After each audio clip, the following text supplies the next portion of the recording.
ధన్యవాదాలు అధ్యక్ష. రేపటి నుంచి నా కష్టాన్ని గుర్తించి ఈరోజే నాకు మాట్లాడే అవకాశం ఇచ్చినందుకు మీకు నా హృదయపూర్వక ధన్యవాదాలు. ఈ బడ్జెట్ ప్రజెంటేషన్ అనేది నిజంగా ఈ సంవత్సరం ఇచ్చిన బడ్జెట్ కత్తి మీద సాము కన్నా కూడా చాలా క్లిష్టమైన పరిస్థితి. ఎందుకంటే మనం ఊహించుకున్నది వేరు, ఊహించుకున్న దాన్ని మించి ఆర్థికంగా అస్తవ్యస్తంగా మారిపోయింది.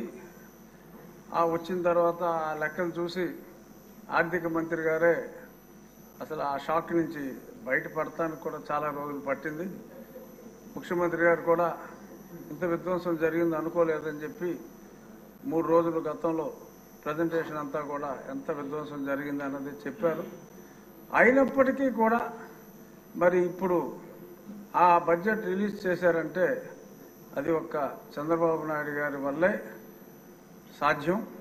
ఎందుకంటే మనం మాట ఇచ్చాం, ఇచ్చిన మాట నిలబెట్టుకోవాలి. కొంచెం సమయం పట్టినా కూడా అన్నిటికీ కేటాయింపులు జరుపుతూ సంక్షేమాన్ని, ఎందుకంటే అభివృద్ధికి సమయం పడుతుంది. నారా లోకేష్ గారు 1,50,000 కోట్ల ప్రాజెక్టు కూడా తీసుకొచ్చారు.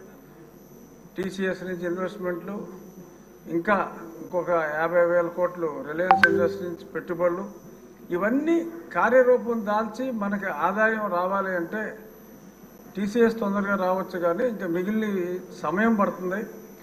కానీ ఇక్కడ సంక్షేమాన్ని పక్కన పెట్టకుండా మరి రాబోయే రోజుల్లో వచ్చే అభివృద్ధి ఇది బ్యాలెన్స్ చేసుకుంటూ, అలాగే మరి గతంలో నేను ఢిల్లీలో కూర్చున్నప్పుడు ఎన్నో ఉత్తరాలు ఫైనాన్స్ మినిస్ట్రీకి రాసి నేను కొంచెం నన్ను నా ఊరు వెళ్లకుండా మరి గత పాలకులు కృషి చేసినందువల్ల కనీసం ఇంకో 1,00,000 కోట్లు అప్పు దొరకకుండా నేను చేయగలిగా. చాలా ఫైనాన్స్ సెక్రటరీ, ఇప్పుడు క్యాబినెట్ సెక్రటరీ ఆయన ఎన్నోసార్లు నేను వ్యక్తిగతంగా కలిసి ఇంత విధ్వంసం జరుగుతుంది, ఇంకా మీరు అప్పులు ఇవ్వకుండా బాగోయని చెప్పి 1,00,000 కోట్ల వరకు అప్పు రాకుండా చేయగలిగాను. కానీ వాళ్ళు సాయశక్తిలా చాలా వరకు చేశారు, దారుణమైన విధ్వంసాన్ని సృష్టించారు. ఇప్పుడు ఎమ్మెల్యేలుగా మా అందరి బాధ్యత ఏమిటంటే, ముఖ్యమంత్రి గారు, ఆర్థిక మంత్రి గారు ఎన్ని నిద్రలేని రాత్రులు గడుపుతున్నారు. వారు ప్రజలకు ఇచ్చిన మాట నిలబెట్టుకోవటానికి ఎంత కష్టపడుతున్నారు. సంక్షేమ పథకాలు అన్నీ అమలు చేయగలం, కానీ దానికి కొంత సమయం కావాలి. ప్రతిపక్ష పార్టీలు ఇక్కడికి రాకపోయినా వాళ్ళు రోజు ఇంట్లోనే ఒక సెట్టింగ్ వేసుకుని మరి మాట్లాడుతున్నట్టుగా మరి మీడియాలో చూస్తున్నాం. బురద చల్లటం చాలా ఈజీ, కానీ మరి ఇప్పుడు మాట ఇచ్చిన తర్వాత అమలు ఖచ్చితంగా అవుతుంది. కానీ పరిస్థితిని మా ఎమ్మెల్యేలందరూ కూడా నియోజకవర్గ ప్రజలందరికీ తెలియచేయాలి. ఒకదాని తర్వాత ఒకటి, ఒకదాని తర్వాత అన్నదాత సుఖీభావ కానీ ఇంకా మహిళా నిధి, ఇవన్నీ కూడా జరుగుతాయి. ఒకే 6 నెలల్లో అభివృద్ధి కొంచెం పట్టాలు ఎక్కించి స్టెప్ బై స్టెప్ అన్నవన్నీ చేస్తాము అన్న మెసేజ్ని ప్రజలందరికీ మా శాసనసభ్యులు ఖచ్చితంగా తెలియచేయాలి. ప్రజలు అర్థం చేసుకుంటారు. ఎందుకంటే ఇప్పుడు మనం ఎఫ్ఆర్బిఎం చట్టం అనేది 2003లో వచ్చింది. ఎఫ్ఆర్బిఎం చట్టం వచ్చినప్పుడు దాని ముఖ్యోద్దేశం ఏంటంటే మన రెవెన్యూ డెఫిసిట్ 0 ఉండాలి, ఫిస్కల్ డెఫిసిట్ 3%ని, గ్రాస్ ఫిస్కల్ డెఫిసిట్ 3% దాటకూడదు అనే స్పష్టమైన ఒక ఉద్దేశంతో 2018 కల్లా 0 రెవెన్యూ డెఫిసిట్ ఉండాలంటే, అప్పట్లో మనకి చంద్రబాబు నాయుడు గారు గతంలో ముఖ్యమంత్రి చేసినప్పుడు సంక్షేమ పథకాలు ఉన్నా ఆ తర్వాత కూడా కొన్ని సంవత్సరాలు మనకి రెవెన్యూ డెఫిసిట్ లేకుండానే ఉన్నాం. కానీ రాను రాను అది తగ్గించాలరా బాబు, పైనుంచి 0 అంటే కింద నుంచి పైకి వెళ్లాల్సిన పరిస్థితి మనకు వచ్చింది.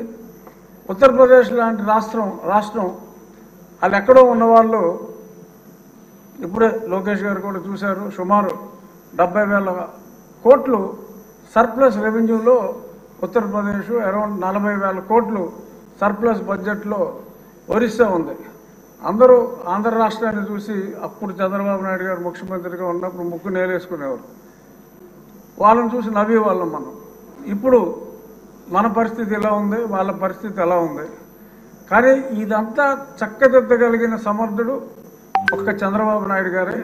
కానీ వారికి మనం అందరం కూడా, ఎమ్మెల్యేలు అందరూ కూడా అండగా ఉండి ఈ కష్టాన్ని ప్రజలందరికీ కూడా తెలియజేసి రాబోయే రోజుల్లో తిరిగి ఉత్తరప్రదేశ్ని, అంటే ఉత్తరప్రదేశ్లో సంక్షేమం తక్కువ, మనం సంక్షేమం చేసినా కూడా అభివృద్ధి పదంలో నడిపించగలిగిన నాయకుడు మనకున్నాడు. కానీ సమయం పడుతుంది. రాబోయే రోజుల్లో ఒరిస్సాను మించి, ఉత్తరప్రదేశ్ని మించి ఎఫ్ఆర్బిఎం దేనికైతే ఉద్దేశించారో అవన్నీ కూడా లిమిట్స్లో ఉండేలాగా చంద్రబాబు నాయుడు గారి నాయకత్వంలో మనం అందరం ఈ 5 ఏళ్ళు గడిచేటప్పటికి సర్ప్లస్కి వెళ్ళే విధంగా నడిపిస్తారు.